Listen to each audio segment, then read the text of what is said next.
Alerta para uma nova estratégia na endodontia que pode reduzir o seu tempo de trabalho e mudar seu protocolo, e tem tudo a ver com essa cápsula aqui. Não, gente, não é um remédio psiquiátrico, não. Essa cápsula aqui nada mais é do que um ácido chamado de ácido etidrônico ou HEDP. O ácido etidrônico é um agente quelante que pertence à classe dos bifosfonatos e tem uma alta afinidade por íons cálcio, que estão presentes ali na hidroxapatita. Diferente do EDTA, que é considerado um quelante forte, o HEDP apresenta uma ação quelante mais suave, o que influencia diretamente na forma em que vamos utilizar essa substância. A principal inovação aqui, relacionada ao ácido etidrônico, na endodontia, não está apenas na sua ação química, mas no conceito chamado de quelação contínua, que foi introduzido em 2005.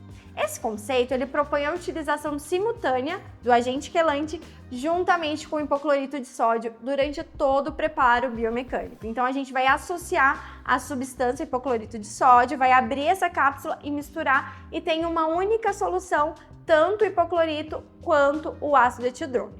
Nesse contexto, o HEDP ele se destaca por sua capacidade de poder ser misturado ao hipoclorito de sódio sem comprometer no curto prazo a sua ação antimicrobiana e de capacidade de dissolução tecidual. Isso não ocorre com EDTA, tá? Que rapidamente vai inativar e consumir o cloro disponível do hipoclorito de sódio. Para remover a smear layer, o ácido etidrônico ele atua prevenindo a formação dessa camada durante todo o preparo. Essa substância interfere no processo desde o início, mantendo os túbulos dentinários mais limpos durante toda a instrumentação. Alguns estudos demonstram que essa associação durante o preparo alcança uma eficácia muito parecida com os protocolos convencionais que a gente já usa, que é fazer o uso do EDTA ao final do tratamento. Por ser um quelante fraco, o ácido etidrônico ele não deve ser utilizado isoladamente como um quelante ou na irrigação final, porque ele vai ter uma capacidade muito inferior de remover a smear layer quando a gente compara com o EDTA.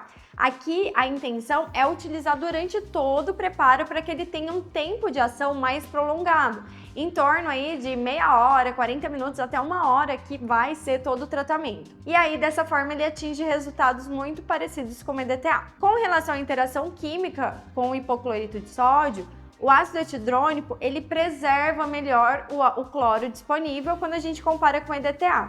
Mas ocorre uma redução gradual ao longo do tempo e principalmente se eu aqueço o hipoclorito de sódio. Do ponto de vista estrutural, o ácido etidrônico ele apresenta um menor potencial erosivo sobre a dentina quando comparado com alguns quelantes mais fortes. E já no aspecto antimicrobiano, o ácido etidrônico isoladamente não tem nenhum tipo de efeito contra micro-organismos, mas alguns estudos demonstraram que essa associação com o hipoclorito de sódio aumentou a ação antimicrobiana.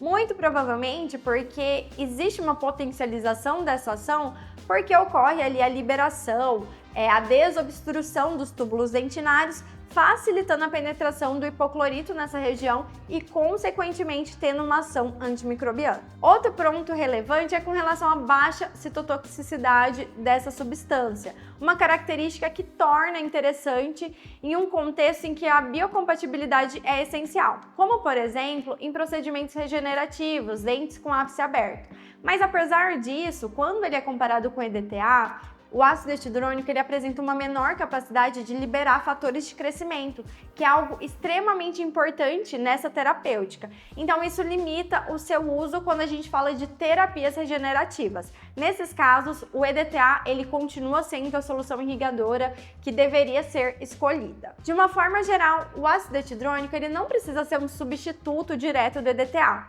mas uma ferramenta complementar que vai modificar um pouco a lógica da irrigação endodôntica. Na minha prática clínica, eu gosto muito de utilizar essa substância em dentes calcificados, mais atrésicos, que existe a possibilidade ali de perda de comprimento de trabalho por conta da formação de debris. A principal contribuição dessa lógica de quelação contínua está na possibilidade de realizar essa remoção ou impedir a formação dessa smear layer durante todo o preparo, promovendo ali um ambiente mais controlado e mais limpo. Cada cápsula como essa contém aproximadamente 0,9 gramas do ácido e deve ser associada a 20 ml da solução de hipoclorito na concentração que você já está acostumado a utilizar. você deve misturar, fazer uma mistura e utilizar imediatamente, porque o efeito é de curto prazo.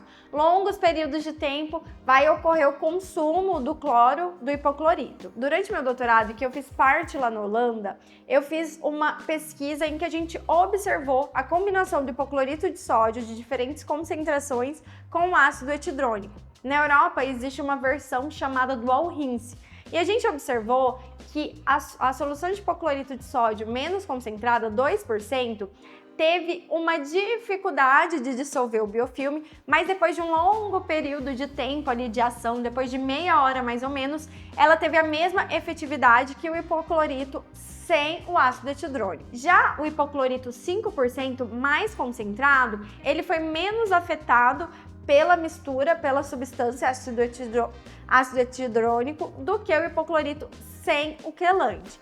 Então, uma opção seria também utilizar essa mistura em hipocloritos com uma concentração maior, porque apesar de não comprometer no curto prazo, existe sim um leve consumo desse cloro. Você já conhecia? Já utilizou essa cápsula aqui? Me conta aqui nos comentários e não deixe de deixar seu like e seguir o nosso canal Endocientíficas.